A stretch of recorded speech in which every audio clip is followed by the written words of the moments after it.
সবাইকে স্বাগতম নতুন ভিডিওতে। বন্ধুরা, চলছে জুন মাস আর সামনে কিন্তু বর্ষার সিজন। আর এ সময় কিন্তু প্রচুর পরিমাণে এই মরিচের বাজার মূল্যটা বেড়ে যায়। আর এজন্য আপনারা যারা বাড়ির আঙিনায় ছাদ বাগানে অথবা বাণিজ্যিকভাবে মরিচের চাষ করেছেন তাদের কিন্তু একটি বিশেষ বিষয় লক্ষ্য রাখতে হবে। সেটা হচ্ছে মরিচ গাছের পাতা মোড়ানো রোগ। এটা কিন্তু মারাত্মকভাবে ক্ষতির সম্মুখীন করতে পারে আপনার বাগানটিকে।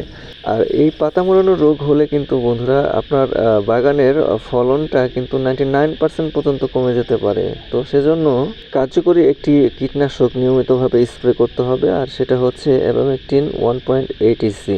এই গ্রুপের যে কোনো একটি কীটনাশক আপনারা প্রতি লিটার পানিতে 1 ml হারে স্প্রে করবেন 15 দিন অন্তর অন্তর। আশা করি খুব ভালো একটা রেজাল্ট পাবেন। তো সবার জন্য শুভকামনা। দেখা হবে পরের ভিডিওতে। সবাই ভালো থাকবেন। Bye bye.